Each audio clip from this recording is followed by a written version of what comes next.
स्वामी विवेकानंद जी कहते हैं कि ना तलाश करना और ना टालना, जो आता है ले लो। किसी चीज़ से प्रभावित होने की स्वतंत्रता है, केवल सहना नहीं। अनासक्त हो, मुक्त हो, किसी से कुछ नहीं की आशा। मुझे यकीन है कि आप अगर अपने जीवन पर पीछे मुड़कर देखें तो आप पाएंगे कि आप हमेशा दूसरों से मदद लेने की कोशिश कर रहे थे, जो कभी नहीं आया। ज्योतिष और ये सभी रहस्यमय चीज़ें आमतौर पर एक कमजोर दिमाग के लक्षण है।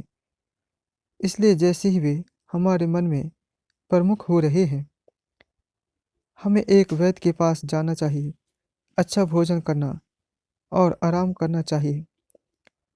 दोस्तों, यह दुश्मन ये सभी उसके हाथों में साधन है, जो हमें अपने कर्मों को सुख या दर्द के माध्यम से पूरा करने में मदद करते हैं। ऐसे में माँ सबका भला करे। जहाँ आपको वासना और धन के प्रति आकर्षण काफी कम हो, वह चाहे किसी भी पंथ का हो, जान ले कि उसकी आंतरिक आत्मा जाग रही है। निस्वार्थता अधिक भुगतान कर रही है। केवल लोगों में इसका अभ्यास करने का धैर्य नहीं है।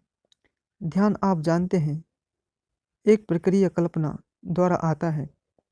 आप इन सभी प्रक्रियाओं से तत्वों के शुद्धिकरण से गुजरते हैं, एक को दूसरे को पिघलाते हुए अगले उच्चतर में, उस मन में, उस आत्मा में।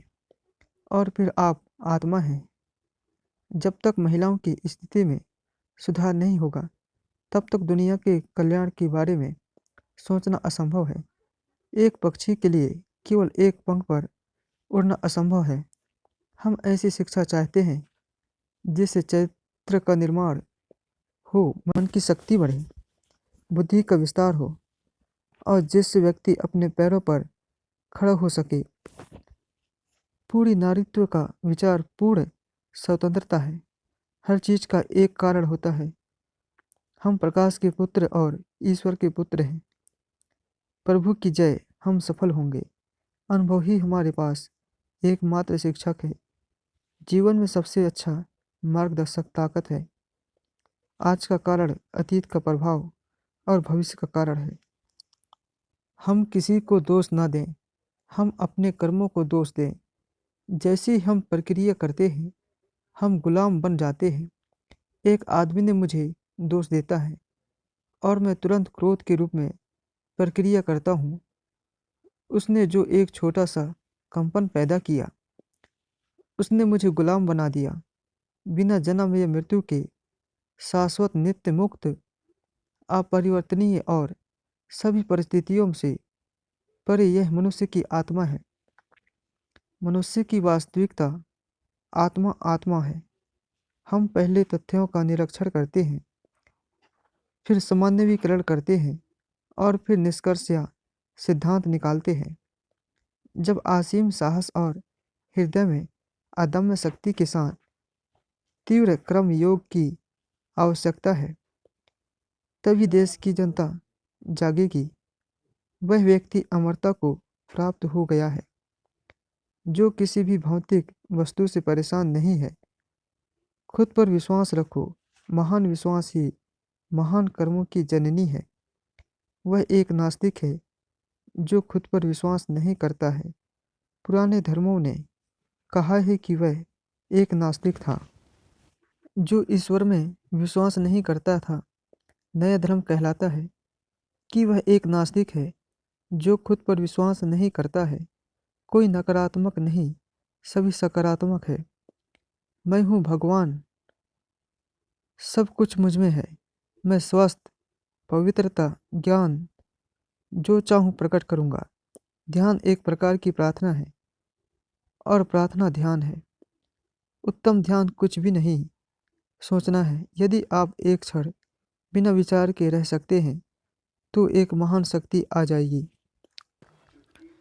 हमारी आत्मा परमात्मा की एक चिंगारी है। यह शुद्ध और परिपूर्ण है। बुरे कर्म केवल हमारी आत्मा के वास्तविक स्वरूप के बारे में हमारी दृष्टि बाधा डालते हैं। अच्छे कर्मों से हम फिर से इस पूर्णता के प्रति सचेत हो सकते हैं। ये सभी विद्याएं हृदय की शुद्धि के लिए है, और जैसे ही यह शुद्ध होता है, 1 मिनट में सभी सत्य उस पर चमकते हैं। यदि आप पर्याप्त रूप से शुद्ध हैं, तो ब्रह्मांड में सभी सत्य आपके हृदय में प्रकट होंगे। आपने जो किया है उसका परिणाम देखने के लिए कभी भी पीछे मुड़कर ना देखें। सब कुछ यहोवा को दो और आगे बढ़ो, और उसके विषय में मत सोचो। आशीर्वाद और खुशी इस दुनिया में आपकी प्रगति के हर कदम पर शामिल हो। कला, संगीत आदि में उच्च उपलब्धियां एकाग्रता का परिणाम है। वेदांत पुरुषों के पहले खुद पर विश्वास करना सिखाता है। शेर की निर्भीकता के साथ काम करो, लेकिन साथ ही फूल की कोमलता के साथ सबसे बड़ा मूर्ख भी किसी भी कार्य को पूरा कर सकता है, यदि वह उसके दिल के बाद हो। लेकिन बुद्धिमान वे जो हर काम को अपनी पसंद के अनुसार बदल सकते हैं। मन आमतौर पर विभिन्न वस्तुओं को लेता है, सभी प्रकार की चीज़ों में भागता है। वह निम्न अवस्था है। मन की एक उच्च अवस्था होती है जब वह एक वस्तु को ग्रहण कर लेता है और अन्य सभी को बाहर कर देता है। उस ओम का ध्यान करो। हृदय में है, निर्भरता दुख है, स्वतंत्र खुशी है। ब्रह्मांड के पूर्ण ईश्वर, ब्रह्मांड के निर्माता, संरक्षक और संहारक अवैयक्तिक सिद्धांत है। मन को प्रफुल्लित लेकिन शांत रहने दो। इसे कभी भी अधिकता में ना जाने दें, क्योंकि हर अतिरिक्त के बाद प्रक्रिया होगी। यदि आप वास्तव में किसी व्यक्ति के चरित्र का न्याय करना चाहते हैं, तो उसके महान प्रदर्शन को ना देखें।